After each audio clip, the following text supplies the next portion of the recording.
Hey Metal Mad TV, my name is Guitar Gabby. I'm the founder, manager, lawyer, and front woman of an all-black woman international rock band collective called the TXLIPS.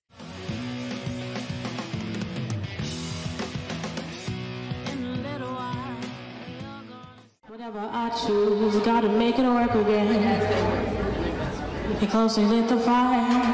Out came birth of hate, lust, and desire. Instead of standing here, I'd rather just stand slowly in the rain. Would you introduce the band and where do you come from? So again, I'm the front woman, Guitar Gabby. I'm the lead guitarist, lead vocalist of this amazing rock band collective. Where do we come from? We come from all over.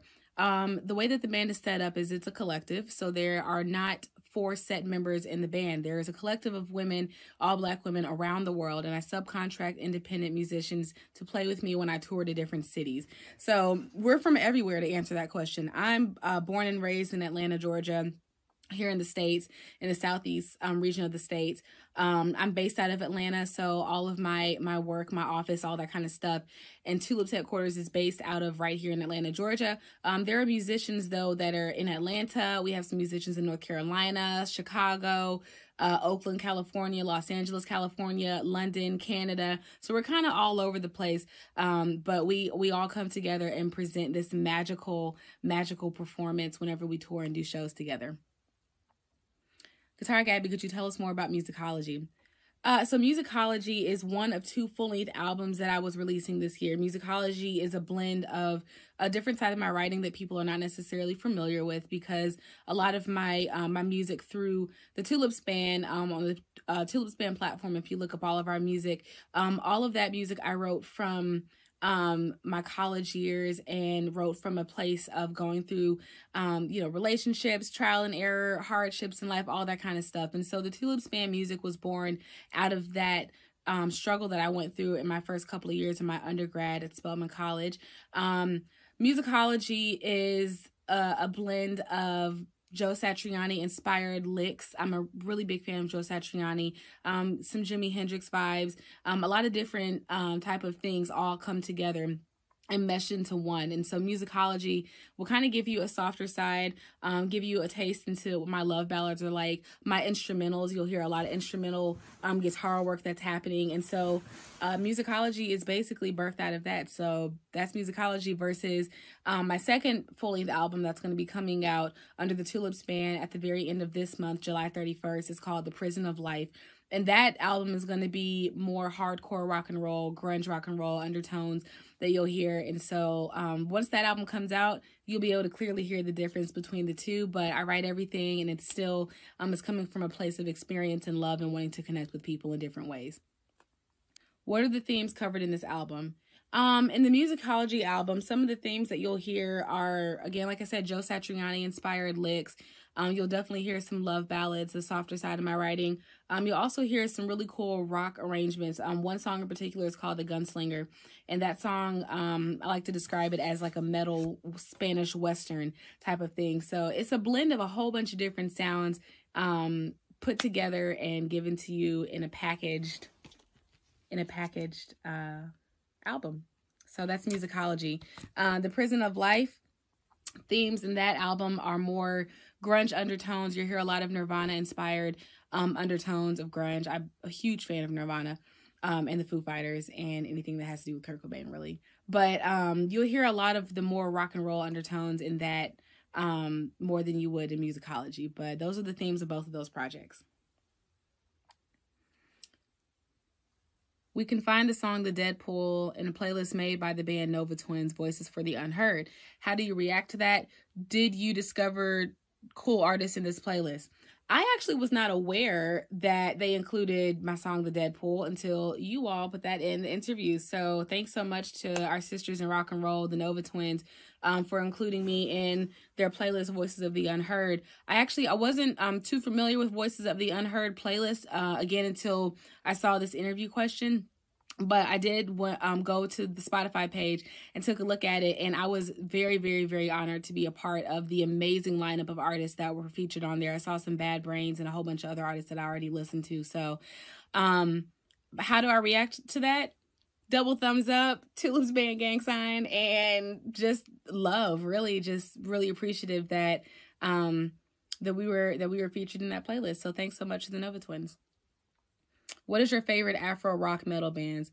There's a lot out right now, especially in this new wave of Black artists, especially in rock and roll, being brought to the forefront of a genre that was birthed out of our culture and our history. So some of my favorite rock bands in general are, for one, Living Colour. Huge fan of Living Colour. One of my other favorite bands that is out now is a group of women out of London. The name is Big Joni. I'm a really big fan of theirs as well. Hopefully when we get back to London again, we'll be able to work with them. I think last time I was over there, we missed them. But being able to listen to them and hear how much power they bring through their music and their platform is extremely inspirational, not just to me as sisters in rock and roll, but just to many others that are out there listening. A lot of different consumers being able to pick up their music and hear the power and strength that comes out of that. So yeah, those are two of my favorite rock metal bands, Afro rock metal bands right now.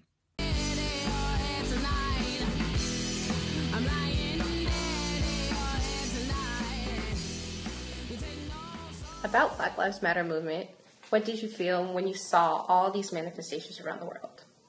I felt proud, and I felt it was about time people woke up and started paying attention and seeing how we are being treated. We're not treated the same as other human beings. We're all human beings, and we're treated below other human beings.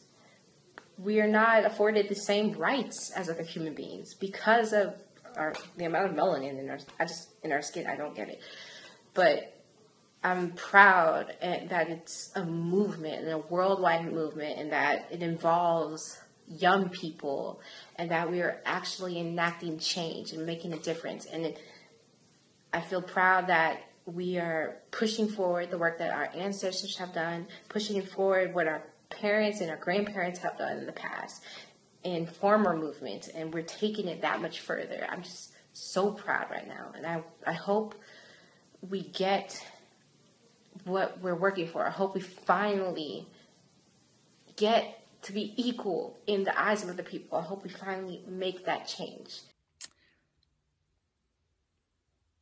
The Afropunk scene is very underrated. Many bands with a lot of talent are struggling to make themselves known. What do you think about it?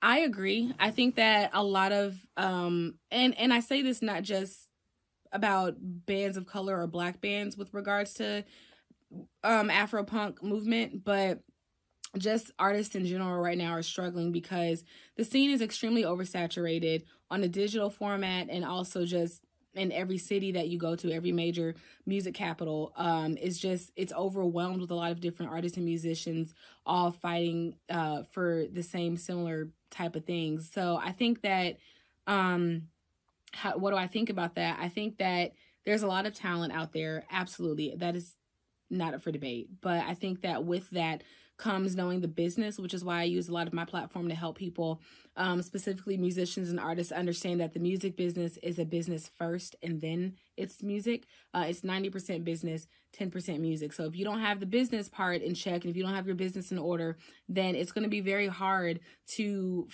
swim upstream with a lot of other artists, bands, managers, labels, all that kind of stuff, all fighting towards the same thing, which is at the end of the day having a consumer base and a fanship and longevity in this industry, which is run by business. So that's what I say to that. And I've been fortunate to have gone to law school and to have just done a lot of studying on my own and self-management throughout my journey with understanding what all goes into the music business. And so I've been fortunate and blessed to be able to understand all of that from the onset before starting my band and diving into touring internationally. And all of what I've been able to accomplish in less than 6 years with TXLIPS BAND LLC is strictly because of the support of my parents, God, and also just being able to get in the industry, you know, and understand it like the back of my hand, and just, you know, persevere and push through and build my own path. So whereas a lot of people, take the path of, you know, take the traditional paths that are available in the music industry. I see the beauty in creating my own path and building it from the ground up. And so that's mostly what I do with my music and with my business, is just working from the ground up to create my own path in the music industry. So that's what I say to that. Do record companies have a share of responsibility for not representing Black artists in rock? I definitely agree with that. And not just record companies, but also manufacturing companies and any company in this world that has developed their company and their business off of consumers, specifically consumers of color and Black, especially in America.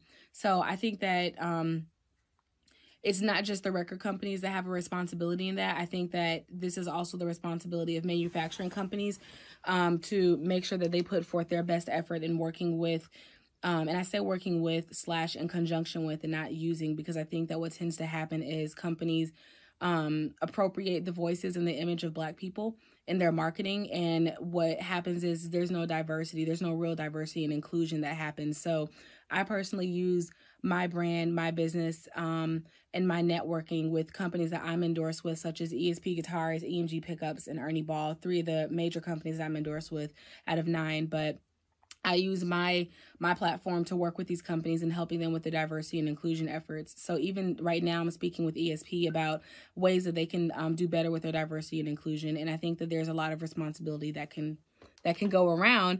But I think that, you know, working with artists and not appropriating from artists will really help to change the way that that's been operating so far in the music industry. What has been your most significant concert experience? One of the most significant concert experiences for me was being able to tour with the Indigo Girls. It started in 2017 when I got a call from their management to open up for them for a show.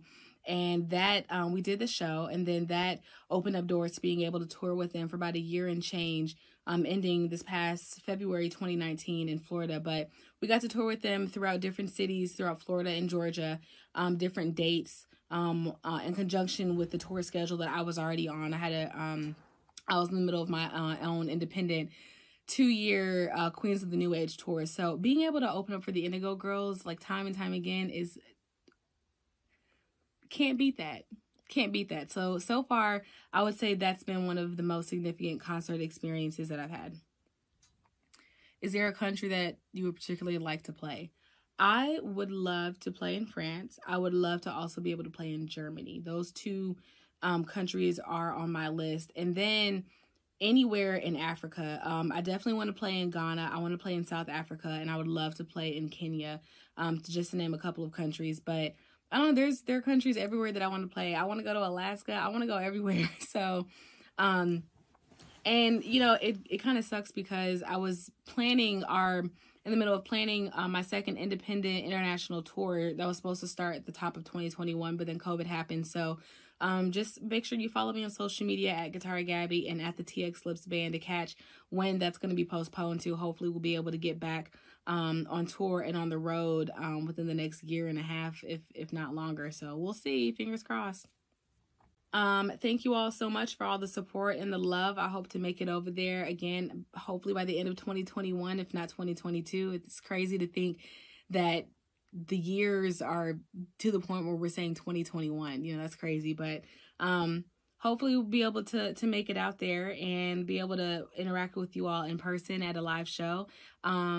But for now, thank you all so much for the love and support. Keep streaming my album Musicology. If you haven't already heard it, you can listen to it on TXLIPS.com, the TXLIPS Band, on all social media, and at Guitar Gabby on all social media. And make sure you mark the date for July 31st for my second full-length album, Prison of Life. That's going to be coming to you on all streaming platforms and on our website. So thank you all so much. I appreciate it. Bye.